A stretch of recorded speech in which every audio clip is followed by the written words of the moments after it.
this week on the Bubble Chat. I like to think that if I got married, my man would put me first, and his mother would have the respect to understand that I'm number one in his life now. Can I get a Mandy Moore up in this motherfucker? Can I get a Kate? What's the girl name? Katy Perry around this motherfucker? Can we please not forget the great late Britney Spears? Okay, first of all, I am such a fan of Jill Scott and her new song Pressure. Have y'all heard that and listened to the words?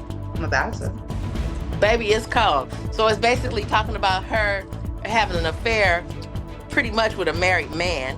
And he's in love with her, but she just doesn't fit the image. If you give it your all, if you do the best you can fucking do, then the people who love you are going to be proud of you no matter what the scoreboard says.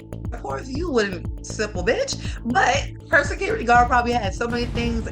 You know, he probably thinking, I gotta open up this door for her. He was probably 10 steps ahead, literally. He was on his, you know, huh? He was on his Kevin Costner. He was the bodyguard.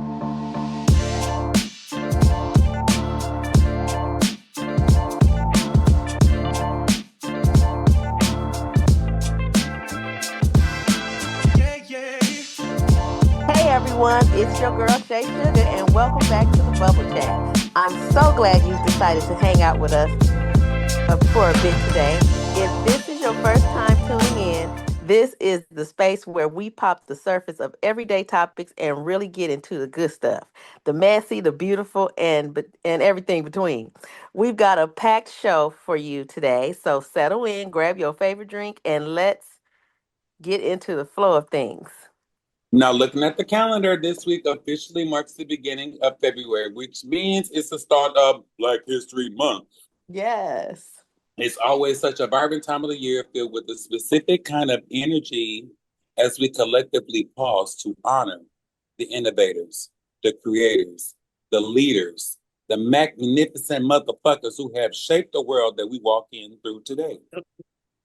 Though there's something really powerful about seeing that recognition take center across the globe. But if you know how we roll here at the Bubble Chat, you know that while we love the celebration this month brings, we don't believe excellence has an expiration date. For us, celebrating Black history, Black culture, and Black brilliance isn't a seasonal trend or a 30-day checklist. It's 24/7, 365 days a year commitment. It's woven into the very fabric of our conversations every single week because that history is happening right now all around us. So as we dive into today's episode, we're carrying that spirit of appreciation and reflection with us. We want to make sure that we're not just looking backwards at the giants whose shoulders we stand on, but also looking at the people making waves today. It's about acknowledging that the legacy we celebrate this month is a living, breathing thing that deserves our attention every hour of every day, no matter what the month is. We have a lot to unpack today, and I think today's guest embodies that exact spirit of persistence and creativity we've been talking about. I'm honestly so excited for you to hear this conversation. It's been a long time coming. So without further ado, let's jump right into it. This episode of the Bubble Chat, and we're starting off right now with how you doing? How you doing? All right. Before we get into these topics, we of course, wanted to start off by saying that our hearts truly go out to the Minneapolis community and others affected by the current ICE raids that are going on right now. What we're seeing right now is honestly like a horror movie, and we just want the Minneapolis community and everyone affected that you are in our hearts and arts as we try to get through this together.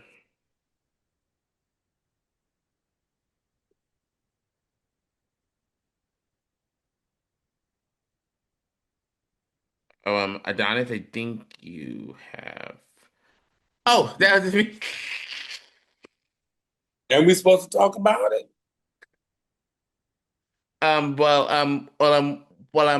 Actually, yeah, I'm curious to know if you guys have any thoughts on this horror movie that's been going on. It's so sad. It's really sad. Um, we saw this post, and this might be a little controversial, excuse me, but it said that Black people are on vacation, you know? We did our thing. We told y'all who to vote for. So, I'm on vacation.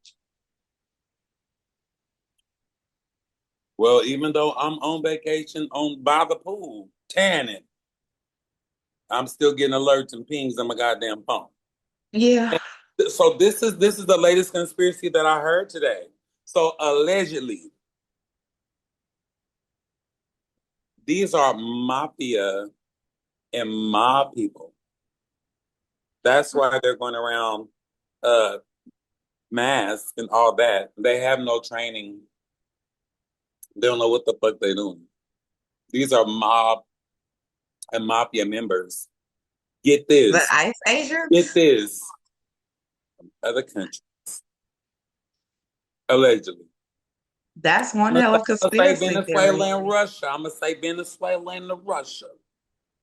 But they said that the ICE is just like a whole nother militia of mafia and mob members who Wow. are not American citizens, allegedly. Which is crazy. Yeah, we'll go ahead and go a little bit in detail of that situation either around next week or so. But yeah, our hearts truly go out to the Minneapolis community and once again to the others affected by this tragedy. So moving on to our hot topics, we have to start with the story that has absolutely set the internet on fire this week. Brooklyn Beckham, known for being the eldest son of soccer phenomenon David Beckham, and fashion designer and Spice Girl Victoria Beckham, recently took to the Instagram and basically tore down the brand Beckham facade. He posted a massive 6 slide statement, essentially or reportedly cutting ties with David and Victoria. He's claiming his parents have been trying to sabotage his marriage to Nicola Peltz since before their wedding. We're talking allegations of Victoria of making Nicola dress backing out of making Nicola's dress at the last minute. They were trying to bribe him to sign away his name rights, and even claims that his mom hijacked their first date. He literally said he does not want to reconcile and only feels peace now that he's distanced from them. It's honestly a lot to process, especially since we've spent decades seeing the Beckhams as this untouchable, perfect unit. So I've got to ask you, when a family brand is this big, is it even possible to be a normal family behind the scenes, or was a public explosion like this inevitable once Brooklyn decided to put his wife first? What do you guys think about it? The perfect person to commentate on this would be Bobby Brown because Joe Jackson was not approved of Janet dating him when they were trying to date. Uh-huh. You might want to ask, what was her name? Nicole this Nicola. no. Oh wait. Michael Jackson wife. Michael Jackson. Oh, it's not Janet Jackson. Her name is Nicole Elvis Presley, Yeah, her. right? But yeah, mm-hmm. Right? See, we need to talk to the day ones, the real OGs. Stephanie Mills Oh, okay. You was going back in the day. dating Michael Jackson. So I did hear about that. we need to talk to the old school socialite dating scene OGs to let us know what this new shit is. Victoria Beckham, y'all need to go ahead and write the next script. It's already been written. The next script to Monster in Law. That was Jane Fonda and Jennifer Lopez. Because your old decrepit cunt ass signed up to give me a wet dress and bitch and pulled out the week before. Oh yeah, baby. I'm ready to pluck every fucking follicle off your knuckles, you bird brain pterodactyl. I was upset about it. I was upset about it. But let me tell you what Jackie O taught me. Jackie O said his mama don't like me. She said I'm no good. But what she don't know is I got him pussy whoops. Oh, well, What we happened? know. Are you talking about Rihanna? That's what happened. I will add, I've been seeing a lot of memes about this. It'll be like a couple, like, they're in their bridal outfits, and then it's like a woman doing like backflips and stuff. And I'm like, was it that bad? I personally haven't seen if there is any footage, They say she but hijacked the first dance and was freaking and twerking on him like on her own son is on her own son. crazy. That's Oh, I'm so crazy. sorry. We're talking about Victoria Beckham. So if I may, Adonis, if I may, Adonis, I'm so sorry. Mom, we were talking about Brooklyn Beckham basically severing ties with his parents, David and Victoria Beckham, for or allegedly ruining his marriage with Nicola Peltz, and because there was allegations of Nicola making a dress, backing out to make the dress last minute, and Victoria dancing inappropriately to Brooklyn. So, Her uh, own child. yeah. Disgusting. Okay, I'm sorry. Go ahead. Yeah, good, good. Well, I like to think that if I got married, my man would put me first, and his mother would have the respect to understand that I'm number one in his life now. I feel like that's just the only way it should go. Now, Say most Lou. mothers love me, so I don't have to.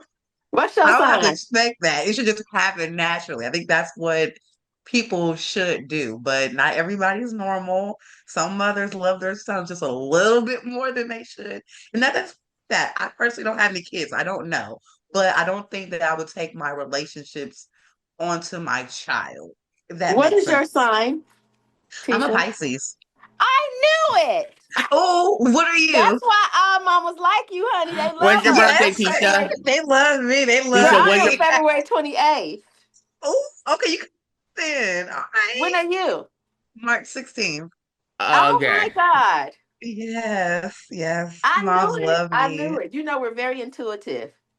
Yes, and I feel like I do have a good spirit. I really do. You do. I do. So it's like Effortlessly. mothers love me. Like one thing I will say that this was my biggest flex. One time, I got invited over for Thanksgiving dinner, and I washed the dishes. When I tell you that won everybody, okay? I was like, I'm Girl, in. I'm that's me. in.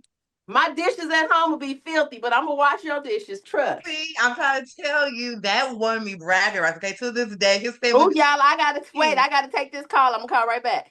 So we good. got three Pisces and a Capricorn. Oh snap! Yes, Pisces party. Yeah, but real quick, going back to this topic, I feel like the trust is completely broken. It's Yeah, You look at David and Victoria, and from their perspective, they were thought they were just protecting him or doing what was best for the Beckham legacy. But it feels like they were so busy curating his life that they forgot he actually has that. cu- They were so busy curating his life that they forgot he actually has to live it. And I think the most heartbreaking part of me for me isn't the even the business side of it. It's the personal sabotage. I mean, imagine finding out your parents were actively trying to undermine your wife and the person you've chosen to build a life with. Brooklyn clearly never wanted any of this drama for Nicola, and you could tell that it just hit a wall. He couldn't like take the pressure of being a Beckham if it meant sacrificing his peace and his own marriage. It really makes you think about how this happens so often, especially in Hollywood. We would see these parents who are so hyper focused on fame and keeping their kids on the spotlight, pushing them into the TV shows or high profile careers before they can even figure out who they are. As the audience, we sit back and watch, assuming that they're having the time of their lives because they're rich and famous. But we're finally seeing this dark truth come to life. Like these kids aren't always enjoying the experience. They are often just performers for their parents' expectations. And when the cameras turn off, they're dealing with this reality, that their brand matters more to the family than their actual happiness. It's honestly a tough pill to swallow. And I even learned that when I was reading Jeanette McCurdy's memoir, I'm Glad My Mom Died. Here, let me pull that was a good read. this With book the right one here. I'm still not finished with it yet. But in that memoir, Jeanette was basically explaining that of how she hated her acting career, and from what I understand, also how her acting career was forced by her mom, and like she hated every single minute of it, and we didn't see it until it was revealed either somewhere else or in this memoir. I even have her debut novel. I just started on it. It's called Half His Age, and I've just started reading the first chapter, and I'm guessing this is about a character who basically is explaining something a little bit similar to what Jeanette was going through as a child. So yeah, huge shout out to Jeanette McCurdy for making these books. Switching gears a bit, we have some major news for the Disney Channel Kids at Heart. Hilary Duff just announced her Small Rooms Big Nerves tour for 2026. It's her first time hitting the road in years, and she's keeping it super intentional by playing these tiny, stripped back venues. But the absolute kicker is that this tour is leading up to her first full length album in over a decade. It feels like a massive shift for her. She's been so open about the big nerves that come with stepping back into music, focusing on acting, and being a mom for so long. Instead of a high production arena tour, she wants to be close enough to see the faces in the crowd. It's almost like she's reintroducing herself to us.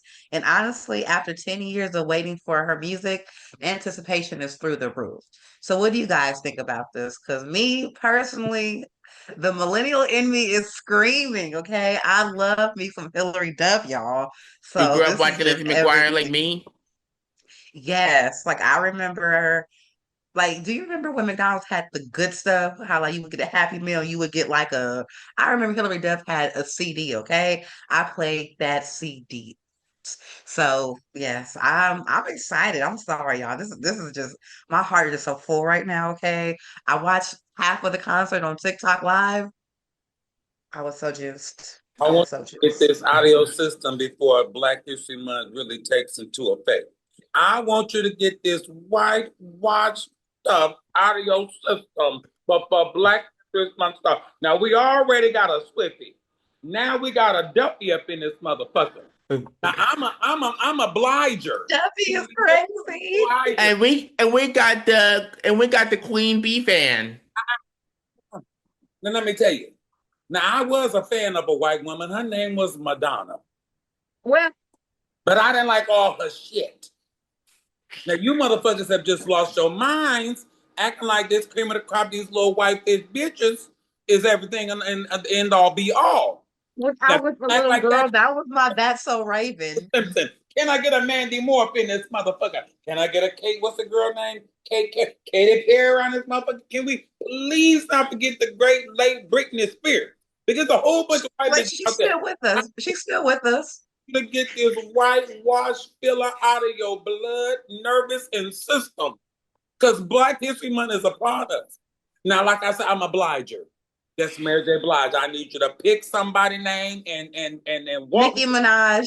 You a Nick? You a menager? I'm Nephew? a barb. I'm Nephew? a barb. What are you, nephew? Let's Back see. truck? What? Obviously a Riri fan. All right, come on with the name. Maybe. That's what Okay, I'm talking maybe. about. That's what I'm talking about. Represent.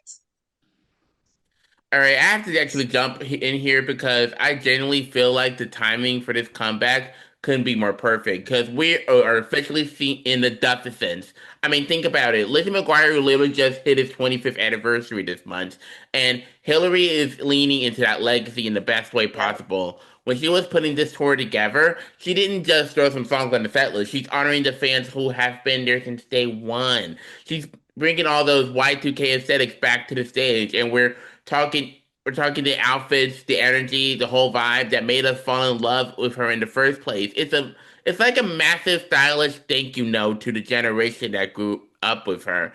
And Yes. honestly, I totally get why she decided to take that decade long break. I mean, she's been living a real life, being a mother, a wife, and Yes. just exploring different creative outlets. And I think she's reached a point to where she realized she could finally come back to music on her own terms by choosing these smaller, intimate rooms. And I feel like she found a way to balance that massive pressure of the industry with her real life. And I and the real and it makes the return feels so much real that and more grounded and human, because it's not about being a pop star 24/7 anymore. It's really about making. It's really about a woman who's finally found the space to both an icon and a mom without losing her mind in the process. And with the new album coming soon, you can tell that she's ready to show us who she is now, and while she's winking at that girl we knew 25 years ago. And Are you before talking we about move Jill on, Scott? Sorry. No, we're Girl, talking we about. talking about Hillary white Duff. women. We Almost, talking about almost. we But talking before about we move, but before we move on, though, I will add her music ain't that little Disney bop bop bop because she's talking about doing some stuff in her songs. Okay, so just listen, don't be a complete hater, Adonis. Hillary Duff ain't no Miley Cyrus. She's not. She I might can be buy better. my own flowers. Millie, red and Mm. bald. Miley got. I remember my father been coming in like a wrecking ball up in this motherfucker. Right. Clock it. I'm trying to. I mean, Cash Money Millionaires was rapping about Miley. What I'm saying is, Duffy ain't no. Tread lightly. I love her. Duffy ain't no. You know what? I'm tired. Look, you millennial little babies. And Uh, will put be that. put some coffee grounds in your bathtub water tonight. Ugh. Put the In the coffee grounds morning. in the bath water so you can be black when you get out. All right, Mom, do Clock you it. have any thoughts on Hillary Duff going on tour and releasing her first music in a while?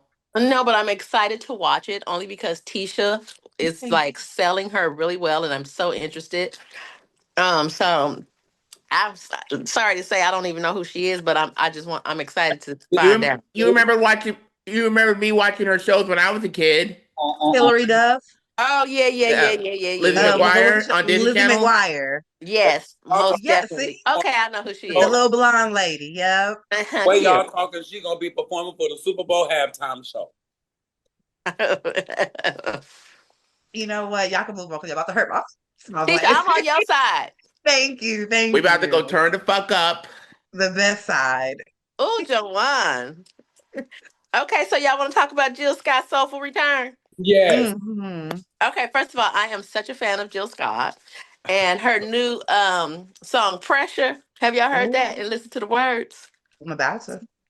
Baby, it's cold. So it's basically talking about her having an affair pretty much with a married man, and Oh. he's in love with her, but she just doesn't fit the image that he portrays. So his wife is just Miss Perfect, but he goes to Jill Scott to have all the fun. So she said, I wanted you in the nighttime as well as the daytime. She said, I wanted you in the daytime as well as Oh, the night. She said, she want both. I wasn't the aesthetic, so much pressure. And then she says, Play this um, song. elementary, uh, I forgot the words now. Girl, please go listen to Pressure. Play So it. I'm gonna anyway, play it. She girl, said, turn it is on so the sexy. Afro beat. Whoa, it is so sexy, baby. Let me tell you something. It's so sexy. And I don't know if it was a married man, but I know it was a man who could not bring her Who to the ain't all the way forefront. there. Yes. It's kind of like being a little fast ass, And it's showing called Pressure. Presssha. baby. So it's kind of like, girls who, might wear their boobs out and tight jeans and they not the church looking girl. So, You know what I heard? Not to cut you off, but you know what I heard? I heard that Jill Scott makes hairy pussy music. shut up. She cold. That's all I'm gonna She say. cold and she's close to a Pisces. She's an Aries. When you Exactly. So when I you hear love that it. music, girl, you gotta listen to it. Ooh, Okay. girl, send me all that. Okay, so now we have to talk about the incredible new interview with the legendary Crown Royal on Ice Queen, Jill Scott, that just dropped in the garden. It is such a powerful read because she's opening up about this second act of her career. Jill is reflecting on her. I'm so sorry, I don't have my glasses on. Jill is reflecting on her journey from being the face of the neo soul movement to becoming this powerhouse actor. But she's also getting real about the industry limitations.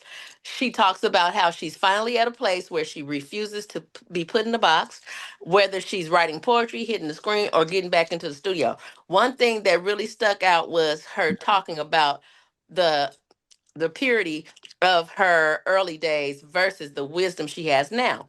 She's essentially saying that her voice, both literally and figuratively, has more weight today because she lived through the highs and lows of fame and come out the other side with her soul act.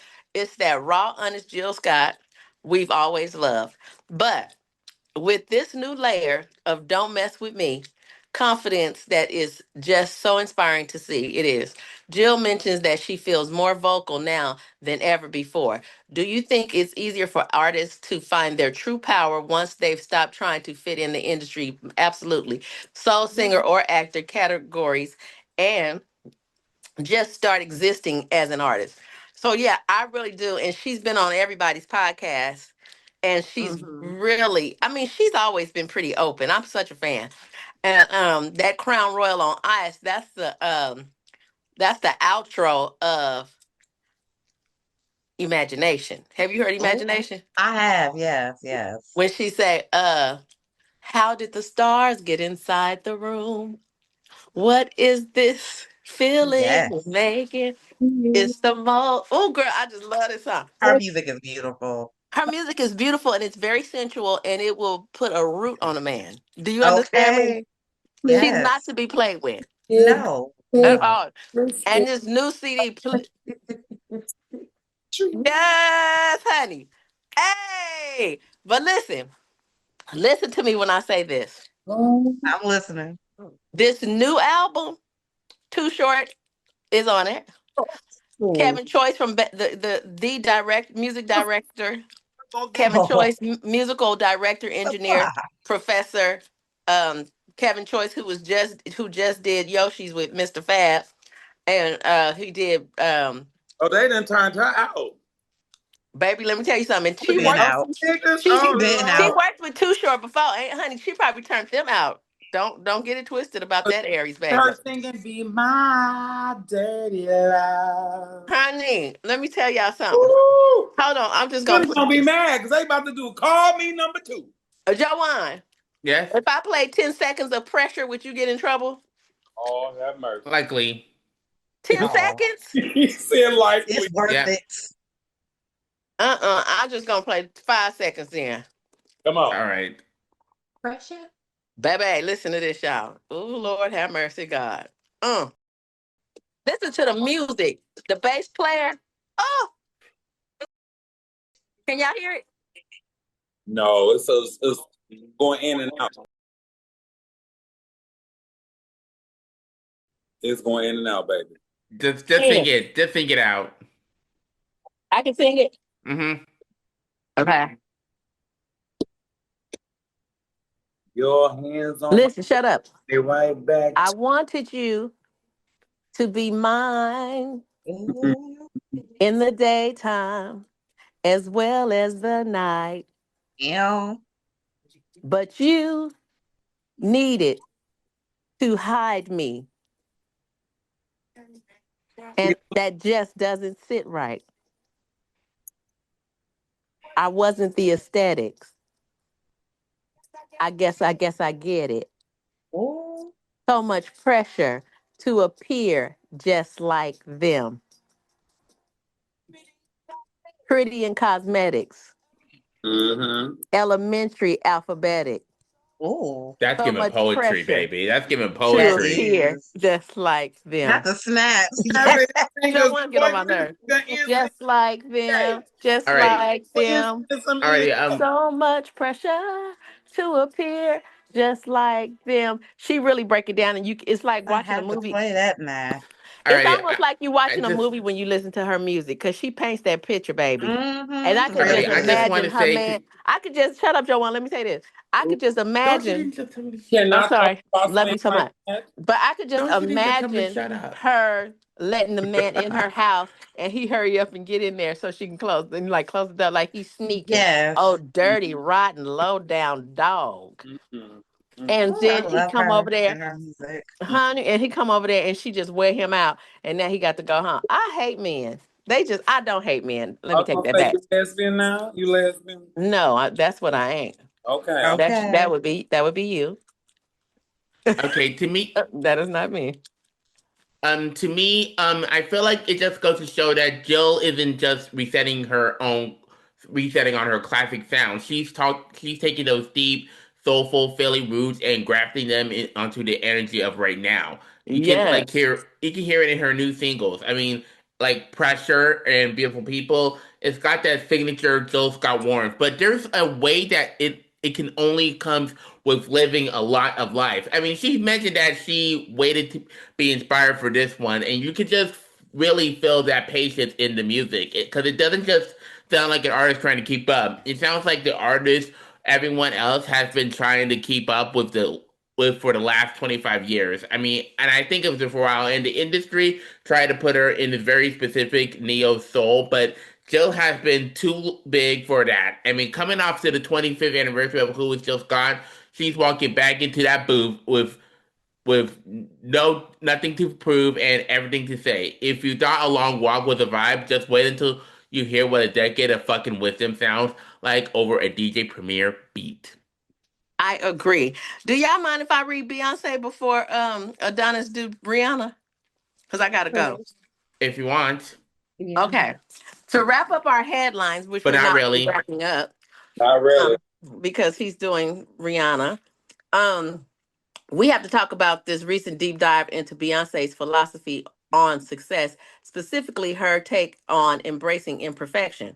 For someone who is basically the gold standard for precision and excellence, she's been incredibly vocal lately about the pressure of being perfect. It's actually a trap. She's leaning into the idea that there is so much more beauty and growth in the flaws than in the polished finished product. Yes. In the interview, she reflects on how her perspectives has shifted over the decades long career. She's no longer interested in being a machine. She's interested in being human. She talks about how she's teaching herself and by extensions her fans to let go of the suffocating need to control every single detail. It's a huge message coming from one of the most meticulous artists of our time. Essentially, giving everyone permission to just be messy and real. Yes. Coming from I'm here for it, a baby. literal perfectionist like Beyonce, does this message make you feel more empowered to embrace your own mistakes, or is it harder to buy into embracing imperfection when the person's saying it still delivers 10 performance every time? So I think this is amazing because she has such a following and she's a huge influence. And I do think that when people begin to love themselves and their so-called imperfections, Mm-hmm. um, that's when your power comes out. When I look at my cousin Lunell, who don't give a damn, she'll go on live. Her hair got a scarf on. She don't have no bra on. She eating her food in her Bathtub on gown. the Terry Shepherd show. Uh-huh. And she's just so authentic. And the men are just all over her. To She had that. an OnlyFans that she made good money on until Oh, her daughter was like, Mama, take it she was down. a remodel. She was Uh-huh. a And remodel. if y'all seen her lately with Albie Shore, and Yeah, she will. I'll be sure. she has a That's so DM full cute. of people. Now I know this is about Beyonce, but I just wanted to mention people who so call are not perfect. So I have learned in 56 after being 56 years old, I'll be 57 next month. That Looking I don't, 32. huh? Looking 32. Oh, My, I love you. Girl, you should see my X-ray. You think I'm 82, but anyway, Ooh. just I had a hip replacement last year too, child. I'm about to have another. But anywho, uh, listen to me. Power is when you say, I don't care, love me or leave me. Your light is what attracts everyone. It's not your looks, it's not your voice, it's not the way you dance. It ain't none of that. It's the light you have and it's the way you make people feel. When you can make a Exactly. person feel a certain way, you're their comfort zone. That becomes addictive. That's like them Mhm. taking a nerve pill. When you can calm a person down when they're mad, when you can inspire somebody when they're feeling low, when you can compliment a person genuinely, that's what makes you beautiful. Exactly. And when you have God in your system Ooh. and the Holy Spirit in your soul, it comes out and it is so beautiful. And that's better Mhm. than any look, any song, any dance, anything. And I big ups to Beyonce. I hear that she's getting ready to come out with a rock um, CD next. Yeah, Um, that's the rumor. Maybe that's a rumor. We don't know for yeah, her sure. last tour, I was blessed to be able to go to Vegas and Oh, witness how that was show. water?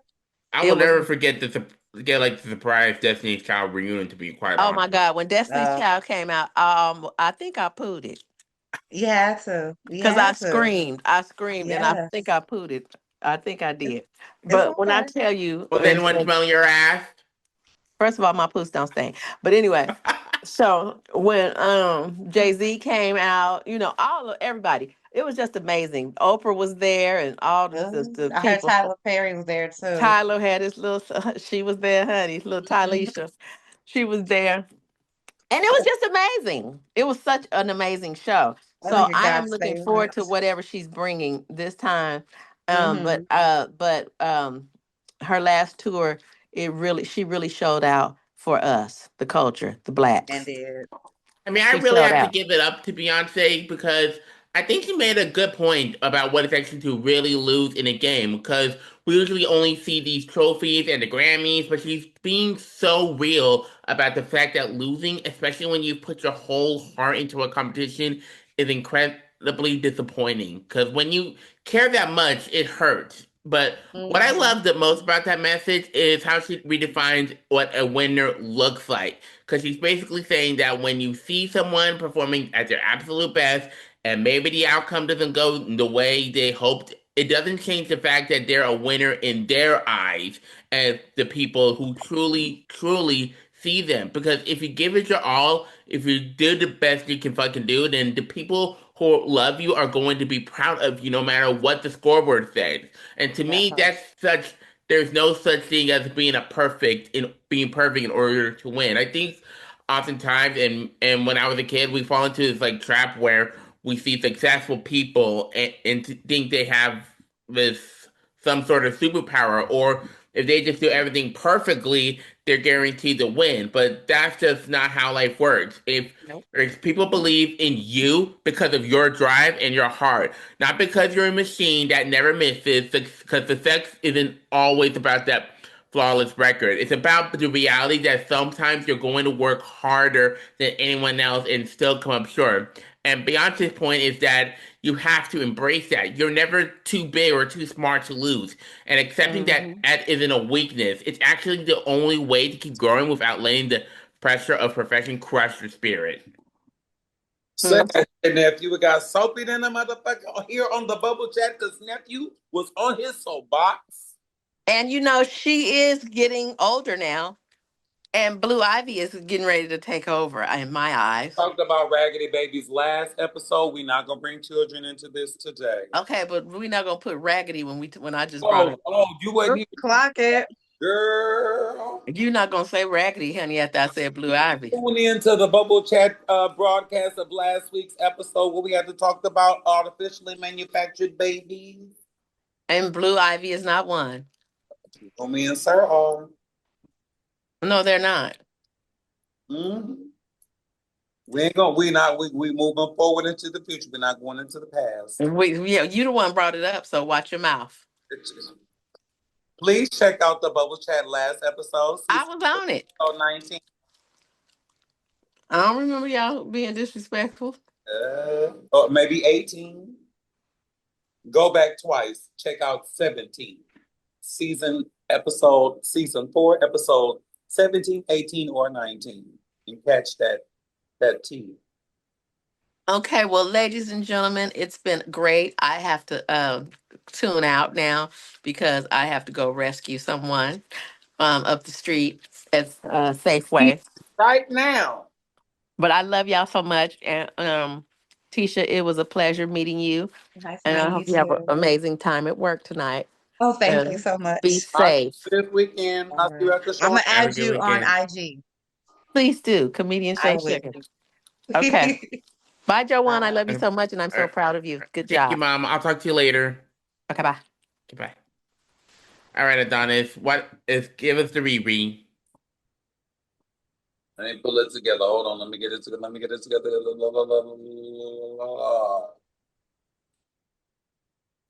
Well, as we talk about another video of Rihanna that has somewhere everywhere since Friday, she was leaving the Four Seasons in New York after supporting A$AP Rocky during his SNL week, and the footage just hit classic Reed. As she was walking out, her security guard actually steps through the door ahead of her and just let it swing shut right as she was approaching. Oh my God. Instead of making a huge scene, she paused and looked at that motherfucker crazy like she's gonna pull his application and delivered the most dry, sarcastic line, such a gentleman you are. And she even gave him a little giggle as she hopped into the car. It's funny because it started this massive debate online. Half of the internet is saying that the guards should be fired. I think so too, for not being attentive, while other half feel like she has hands, she can open up the door her damn self. But honestly, is this just that signature Rihanna composure, handling a clumsy moment with total wit? I like that. When you are paying for top tier security, and is holding the door a part of the professional protection's job? Or was it the internet overacting over what was really just a sarcastic joke between boss and employee? I think number two rings true. I think that, we have relationships and things like that, like half the time when they come out, they already know what they're going to do. So maybe you need to let the door close so I can come back out or however. And then, some doors move fast or slow Yeah. closing. So I think it probably threw off the timing. Maybe she looked off to the side and lost her footing and wasn't like right in line and towed behind him. But for her to be like, yeah, such a fucking gentleman because everybody's looking, right? And before he get fired tonight by the internet, let me just make a joke because he ain't going on. Exactly. You know Because what I'm saying? shit happens. Right, Yeah. and he probably was like, "Oh, I'm sorry, Miss Ben," and then boy, I ain't worried about that door. I watched the video and I honestly think, like you said, mistakes happen. She probably wasn't, right behind him. He probably watched it and felt horrible. And guess what? He's probably still employed. I think it was just a joke between them, but we're thinking, oh my God, it's Rihanna. I would never.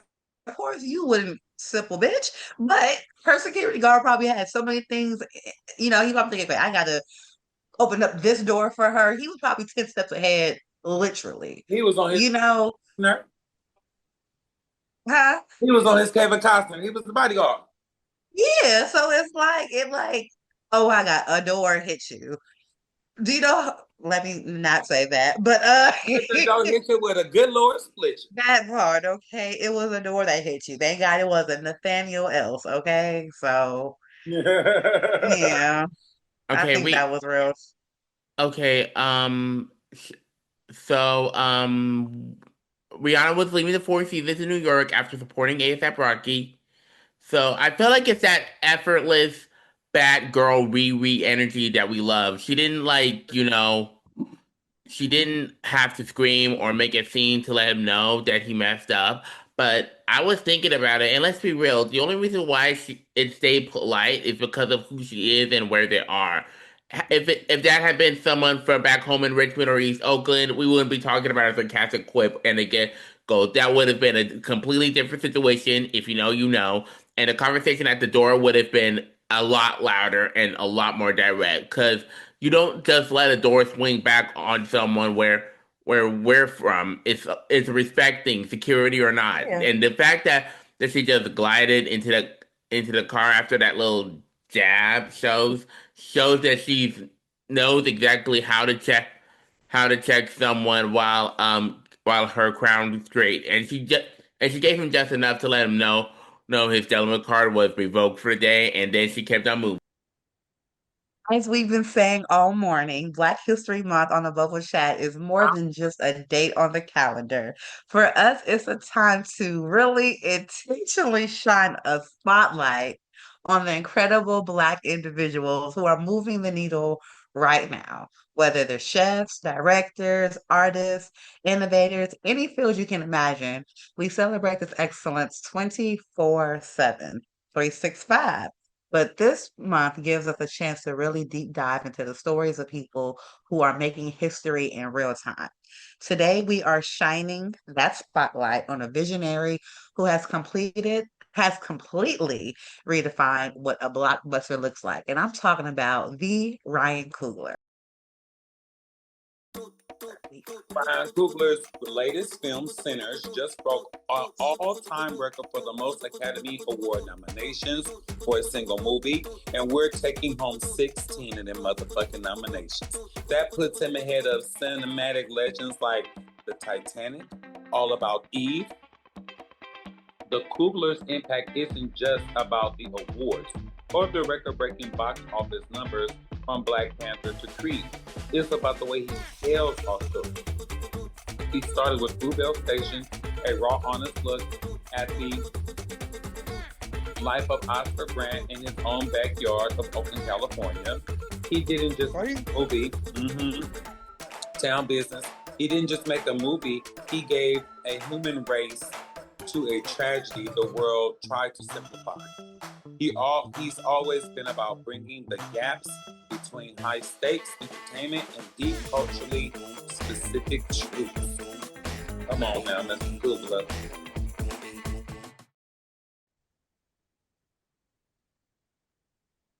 Welcome back to the show, everyone. As we continue our celebration of Black History Month, I'm especially excited for today's conversation because it hits close to home. Joining me today is someone who is currently walking the same halls I once did, a fellow Gator finishing up her final semester at my alma mater, San Francisco State University. Go Gators.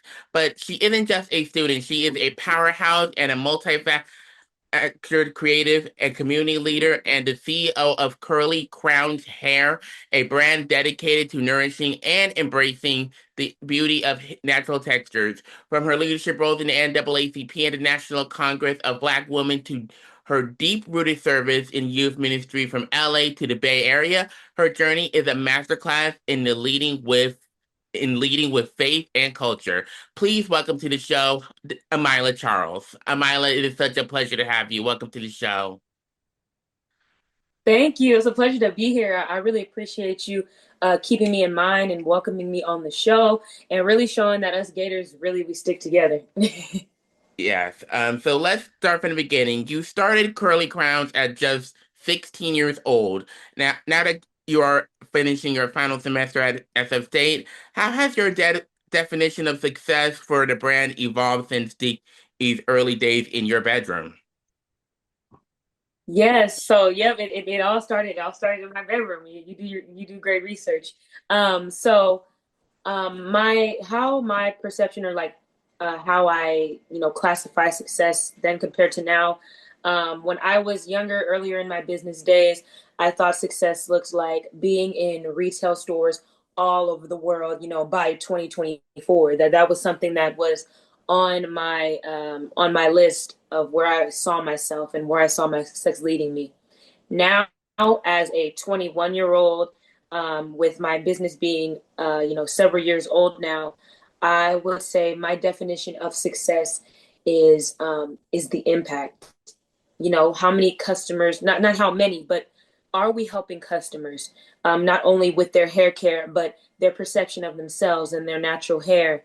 And are we making sure that our customers feel liberated with this experience and understand that our goal is to help them nourish, embrace, and enhance the state of their hair? And, although, yes, we have been in retail stores gratefully, but now we're exclusively online. But I am grateful for the success that I have accumulated throughout the years. But one thing that remains supreme is the stories from my customers and the testimonials and the experiences we're able to be a part of as Curly Crown's Hair Care. Yes, I love that. And I think, with entrepreneurship, it's been, amazing to see so many Black-owned small businesses thriving, and I've seen a lot of it, and it's been really, really amazing to see. So, Curly crowns is often described to you as bigger than hair. Can you elaborate a little bit on how your brand acts as a tool for social justice, has minority representation in media? Yes. So as as you know, the audience may know now, we are both Beckham majors, which stands for Broadcasting Electronic Communication Arts. And so I myself, grew up being in the storytelling field and realizing, how powerful media is and how powerful it is and how we perceive ourselves and introducing us to a world outside of our own. So with me being a storyteller, part of my what I say is bigger than hair is how we market our products. Growing up, I saw a lot of media that told you to cut your hair, perm it, change it, take it off, just a lot of things to take it out of its natural state because it wasn't quote unquote good enough. But what you may have seen, yourself is when you have positive representation, encouraging you to embrace yourself and representation, it truly helps. So with marketing, I'm authentic to the culture. I'm a part of the community I serve. I had a marketing campaign that showed heritage, and it was my grandmother oiling my scalp and talking about how her mother used to do her hair and soothe her as she did her hair. And even with the words we use in our products, we say enhancing hair growth oil. We're not trying to take the original essence of your hair. We're trying to enhance it. And also my business donates time and money to organizations that help people of color thrive. So at local churches, I'll do what's called the Heal Your Crown talk, where we talk about healthy practices for hair and also mental health, because mental health does impact hair growth. When you're more stressed, that affects your overall body and health. So we really understand that it's bigger than hair. It's more than just the look. It's brain health. It's mental health. It's how we take care of ourselves and perceive ourselves and empower our community. Yeah, and I just wanted to say this, and I've learned a little bit history about hair during slavery, and back then, slavers would have to forcibly shave their heads off to, like, just to keep them from expressing their identity. And I still think that it is wild that in the century that we're in right now, that we've seen it still happening, and people bullying people for their hair, specifically black people, because of their braids and their afro. uh, and and Mhm. so you speaking up about it, I feel like it's really, really powerful. It is also powerful to see a brand rooted in such deep intention. Since you've mentioned that your dream aims is extended beyond the products themselves, I of course love to talk about your recent work in the Becca department, known as Broadcast and Electronic Communication Arts, because that was also my study along with theater. And your recent Becca project, Living Room Chats, has been making waves. What was the spark that made you realize that this specific format was needed for the community right now?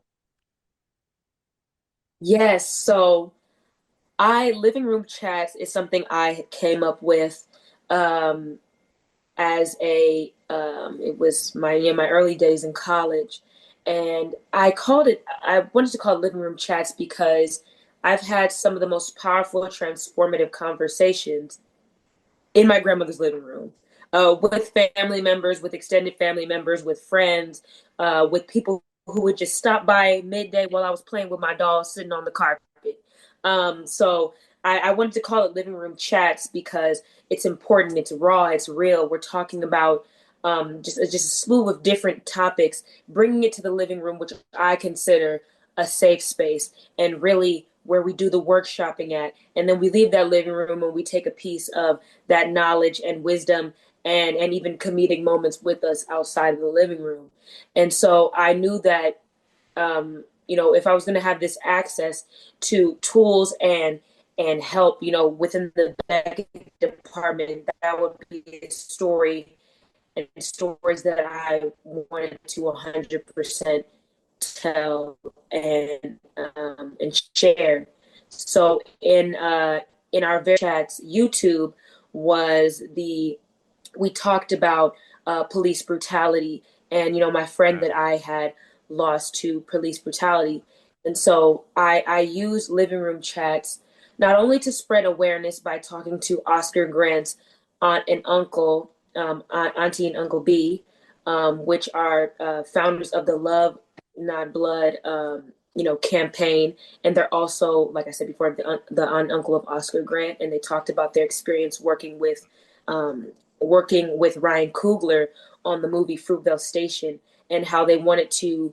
Ryan wanted to look into more of the humanness of Oscar, and not just hitting on the tragedy, but who he was as a person.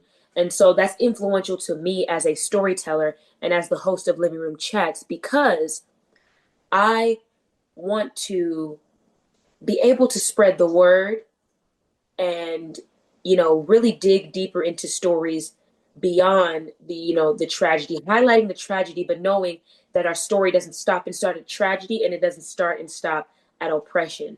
So you can see, you could expect episodes to follow that are hitting on, talking about hair care, that are talking about comedy, really just all encompassing, because, deep conversations are one component of Living Room Chats, but also, just, talking about lifestyle, talking about movies, what makes you laugh, what makes you smile. So that Living Room Chats is something that's important to me, and I could see thriving, far beyond college. Yeah, and I also wanted to say, like, even in the century we're in right now, and we've seen so many innocent black individuals being murdered by police, like George Floyd, Breonna Taylor, Michael Brown, Sonia Massey, Right. and I can go on and on and on, but I feel like this is something that I will never understand, how an officer would get off scot-free for taking an innocent life. And then you also think AJ Owens, wasn't shot by an officer, but she was shot by a white neighbor. And I had the honor of watching The Perfect Neighbor that was released on Netflix, and I will never forget my reaction when I saw her kids being told that her mom has passed away, which is something that I still can't imagine to this day. So, moving a little bit forward, between being a full-time student and a CEO, I know it's CEO, but CEO, you also led the National Congress of Black Women Youth Division, and you're also part of the Black Student Union at San Francisco State. And I gotta say, I had the honor of attending the sneaker ball event last year, and I had the honor of giving that MVP award, and that was so sweet of you, because as you were giving out this award, you mentioned that I was around the Beckham department, I was everywhere on campus, and I think I know exactly who we were talking about. But I didn't really expect it, so I want to thank you, and of course, or shout out to BSU. So, what is one specific initiative or scholarship program you've spearheaded that you are most proud of? Yes, so I am very proud of, so for the National Congress of Negro Women, for that one, um very proud of the work I've been able to do alongside the women within the program. I had the opportunity to go visit the previous mayor of San Francisco, London Breed. We actually, my mentor who participated in the 1968 strike at San Francisco State University, a relative of hers, and he actually baptized London Breed. So we have that in common. But I say all that to say, with the National Congress of Negro Women, I had the opportunity to visit, Mayor London Breed, and got to talk about a lot of pertinent topics about students in San Francisco, and the climate of San Francisco and housing, etc. Mayor London was very kind, and listened to a lot of our questions and gave us a lot of feedback. And I left that room with a lot of connections. So I'm forever grateful for the National Congress of Negro Women, the Golden Gate chapter, for being my home away from home. Now with the Black Student Union, one of my most favorite things that I have done so far with them is putting on the Black Hollywood Sneaker Ball. That was an idea that I had, and the event I put it all together myself, and really put in the footwork, because I wanted to make sure that Black students had a space where their creativity was honored and spotlighted. Because, as much as I love our Becca department, there's not a lot of Black students in our department, and sometimes our stories get voted out or don't always have the opportunity to have that same support as other communities within our major program. So it was important for me to do the work and research to ensure that students who were making waves on the campus that people in our department may not see because we're in other places was still recognized. And I hope to bring back the sneaker ball, this year, and also, in the next years, even when I'm gone, because Black creativity is the root of trends. It's what pushes us forward. It's what helps doctors, want to go to their shift the next day because they have something to look forward to and bring joy to their lives. And I want to make sure that people understand that the arts is so important. It's vital. Football is more than just an enjoyable event. It's an experience to empower and give people the energy to keep on going and to keep pushing no matter what your major is. And not think that you have to be so bound by your major. You can be a bio major, but still be very creative. And I want that Black Hollywood Sneaker Ball to continue to be a space for students, not only at San Francisco State, but on other campuses, and hopefully to make it all around the nation one day. Yeah, and I think I want also too, coming from a public education coming as a public education advocate, I've been seeing numerous colleges, specifically in the CSU system, where the tuition keeps getting more expensive and expensive and expensive and expensive, and I feel like it's all because that they just give a shit about their own money, honestly, way too much. And honestly, our government's been like this, so. Leadership seems to be your natural, whether in a boardroom or a campus organization. Transitioning from LA to SF is a significant move. If yet you've managed to keep your roots strong in both places, including our campus. So you are deeply involved in youth ministry and back home in LA and now serve in San Francisco. How has maintaining that spiritual consistency helped you navigate the burnout that many young entrepreneurs face?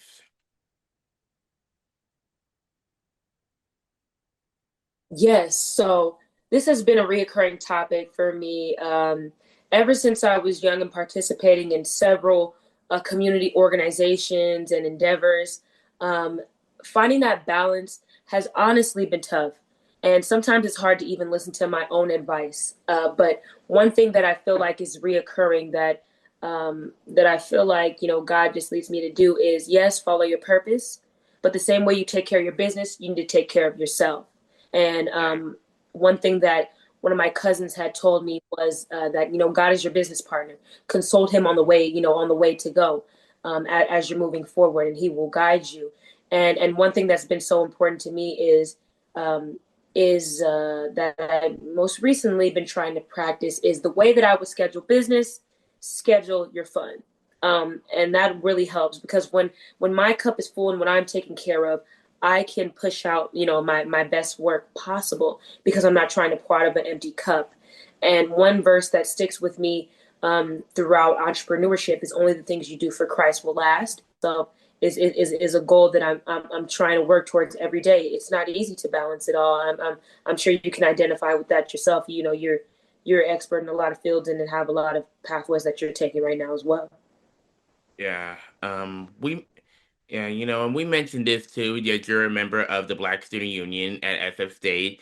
And as an active member, and you've touched a little bit on this before.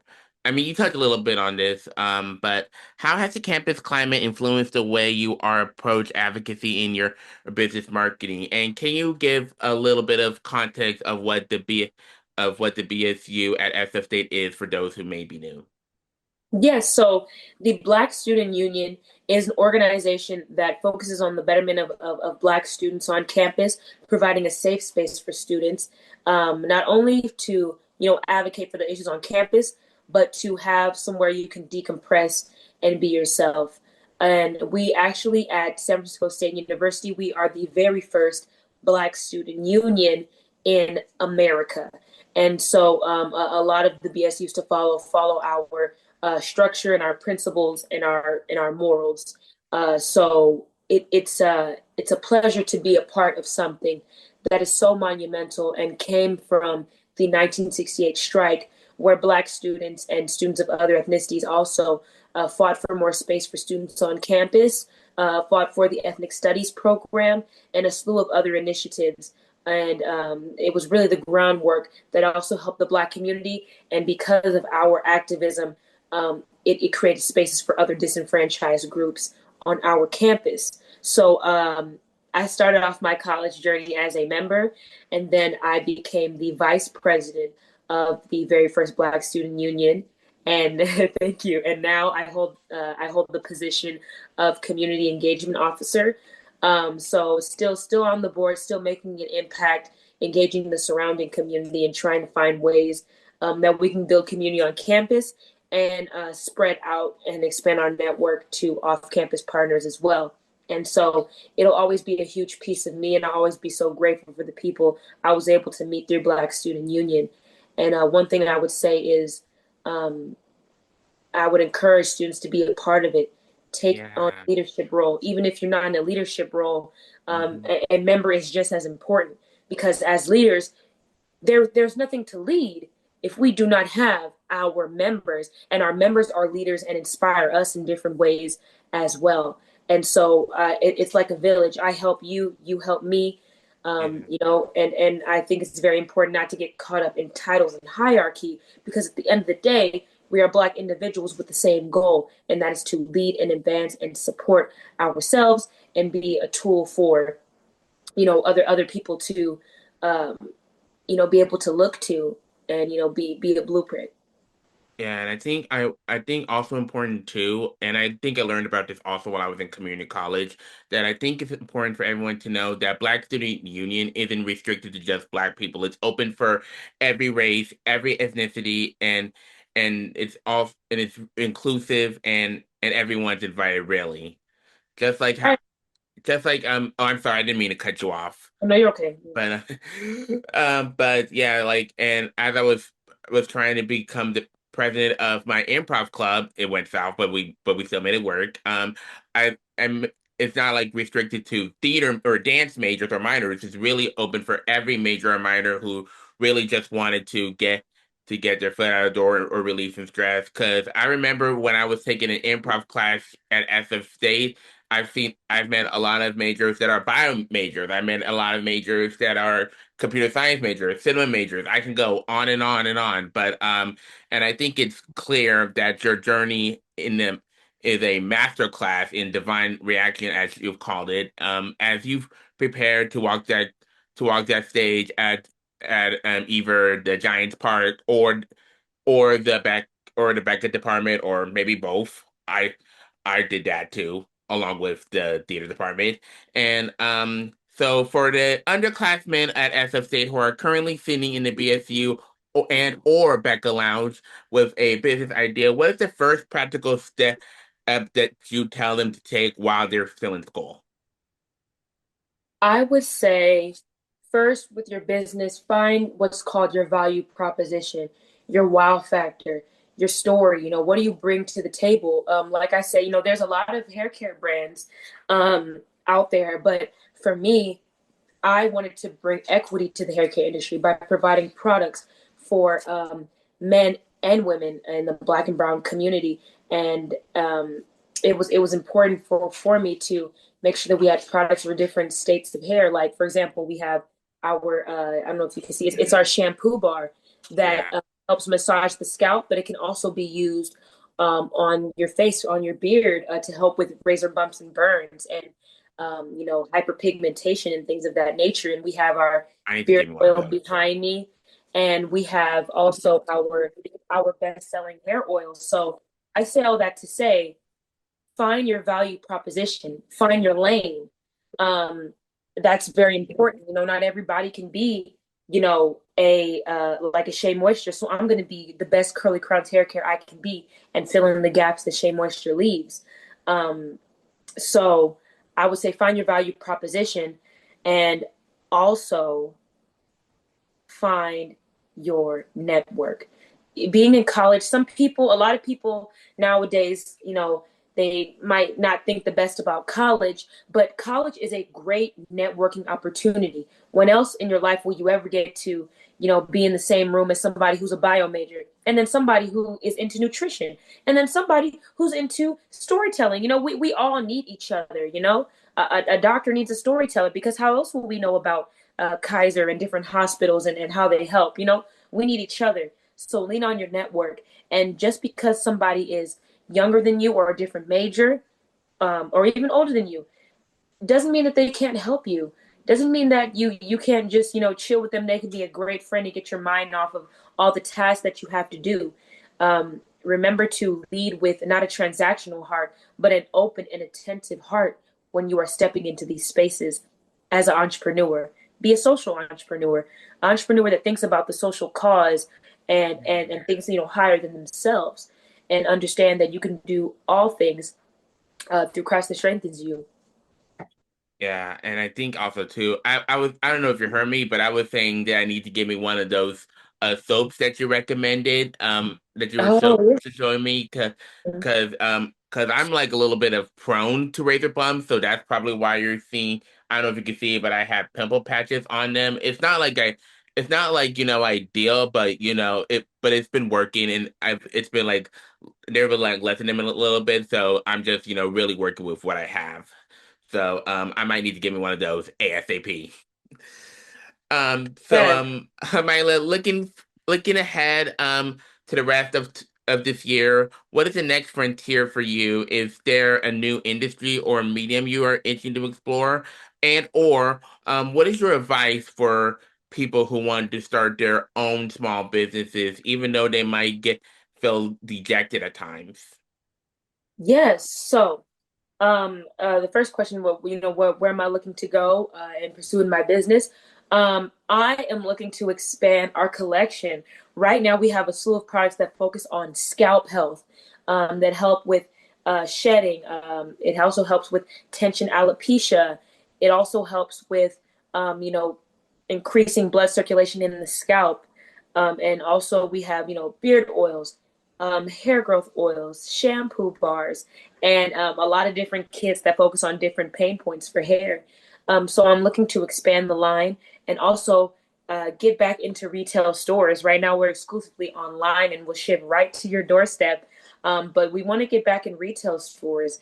And so my goal for these next couple of months, on the road to graduation, is to set myself up for success. So when I graduate, boom, we could just shoot off and be ready for the next phase of Curly Crown's hair care. And, with me being out of college, I'll have a lot of time to, give to my business. And that's leads to my tip for entrepreneurs: have grace for yourself. Yeah. As a student entrepreneur, you are getting a degree. You're getting a degree. And that alone is enough. That alone is something that our ancestors fought for and advocated for and wanted us to be able to do.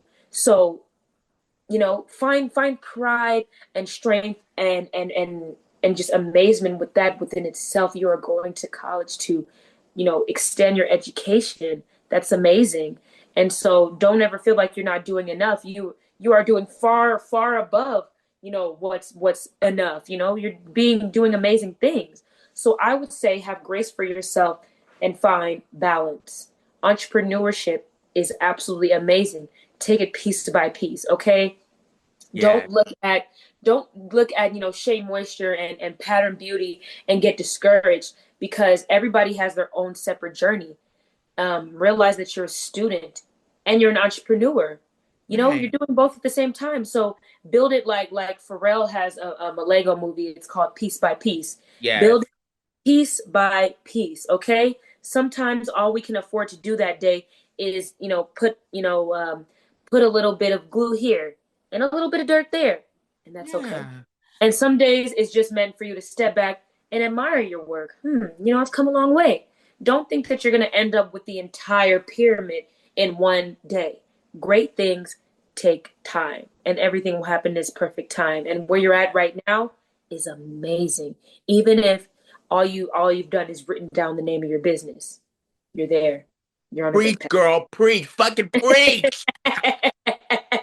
And I just want to touch a little bit on the movie you mentioned, Piece by Piece. I had the honor of seeing that movie. I think it was released a couple of years ago, maybe last year.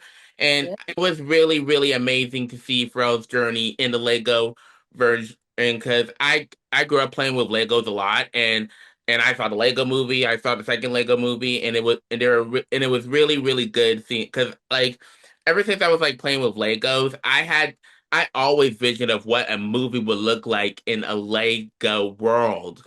Like, and to see that happening years from now, it was like so amazing. And like you were saying, for giving people advice, it starts piece by piece. So my podcast, the Bubble Chat, is I'm still going through it piece by piece by piece by piece, and Mhm. like you were saying, and don't expect all the success and the fame to happen in just one day, because it doesn't take one day. It takes time, and I've learned that, during the pandemic. So, Amanda, I just want to say thank you so much for taking the time to sitting down with me virtually. It has been such a privilege to hear how you're weaving together faith, entrepreneurship, as a leadership to empower our community, and as a fellow Gator, go Gators.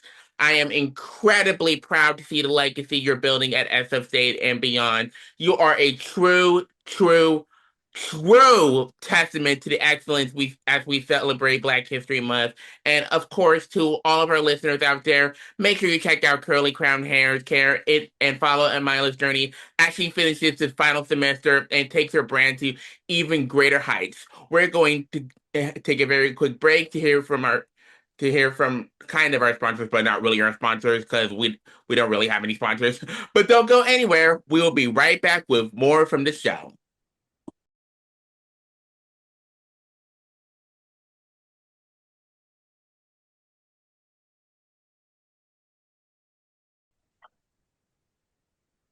All right, we're keeping the energy moving. It's time to shift gears into one of my favorite parts of the show. It's time for our throwback topic. You know how we do it. This is the segment where we reach back into the vault, dust off a memory, and talk about something that shaped us, obsessed us, or maybe just us a cringe a little bit when we look back at it. Whether it's a classic movie that actually holds up, a fashion trend we definitely shouldn't have followed, or a piece of tech that changed everything. We're diving into that nostalgia today. We've got something specifically in mind for us this week that's going to take you right back into the 2010s. But before we reveal it, we want to see how you guys are ready to take. We want to see if Adonis, and Tish are ready to take this trip down memory lane. Use a dirty motherfucker, because today's throwback, we have to talk about the moment that this literally burned into the collective memory of the internet. We're going back to Halloween 2017. Picture it. Wendy Williams is on stage. She's decked out in this massive head to toe sequin Statue of Liberty costume, green wig, crown, the whole fucking 9 yards. That's right. In the middle of introducing a "Are you doing" costume contest, when things just go left, her voice starts to crack. She says first caress instead of first guess. Then she gets those wide, terrifying eyes, not that didn't already exist. She stumbles back, then just collapsed live on television. We all thought it was a prank. The audience gasps. The show cut black for 6 minutes, and honestly, the world thought we were watching a prank until we realized this shit was real. She actually got back up after the break, finished the show, told everyone, "I'm a champ and I'm back." The bitch was lying and blamed it on the overheating and dehydration. That was the lie. Watching this back now on this clip, do you think that this moment of a boss energy because she finished the show? Or was it a sign that the industry show must go on mentally had finally gone too far?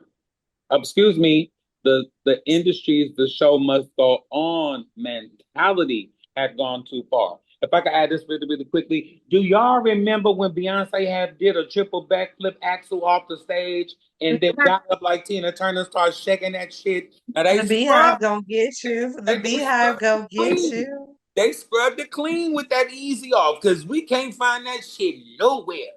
But that's what you do. I don't know if you guys are old enough to remember, but Do that. Diana Ross had performed at the Madison Square Garden. It was outside, and You Prince feel too? and Prince, and it started to rain on that ass. What she do? Like that bitch kept singing. As she He fucking kept playing. should. But the thing is, at that time, you could have gotten motherfucking electrocuted. Right? Oh, yeah, Right? yeah. See what I'm saying? The show must go on. Chadwick Exactly. Boseman, the biggest boss, Oh, my heart. dying, suffering, and going through cancer, and Yeah, pulled it off. And pulled it effortlessly. off. So, I mean, You already no, said we it. really, really fucked up though. That wasn't no. She was lying. The show must go on. If I pay, okay. I'm gonna say this because I mean it. Not to brag or beat my own horn too. I saw Nicki Minaj 3 times last year, correct? The Yes. money that I spent, I don't give a fuck if I had to rap every fucking lyric. That bitch was gonna be on that stage and she was gonna move from here to there. Okay. I was gonna get my footage. I was gonna get my angles. Okay. That bitch was on the stage. She It, sang what she needed to sing, you know. What I'm trying to say is, oh snap, what happened? The show must go on. I'm getting my money's worth. You're going to put on a show. That's what I Yeah, paid to see. What happened to Adonis? Adonis, where that boy go? What in the wizard? While I wait for Adonis, I have to be honest with you guys, or Tish, because when I Mm-hmm. look back at that 2017 clip of Wendy, I have like so many conflicting thoughts. Because at the time there was like so much speculation, There or was.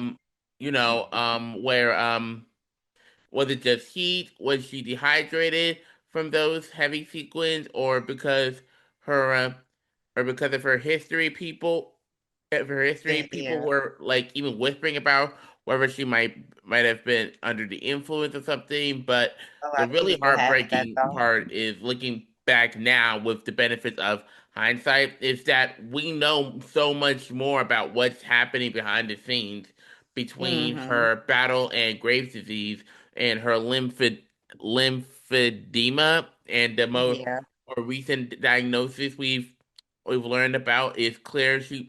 It's clear that she was pushing herself way past her breaking point, because it's that classic Hollywood show must go on mentally that can be yeah, so incredibly dangerous, because you see her in that moment, and it's not just a woman fainting, it's a woman who felt like she had to be there no matter how much her yeah, body was screaming for a break, because she was trying so hard to maintain that queen of daytime persona that she was literally sacrificing her well-being for a live broadcast. It's that part.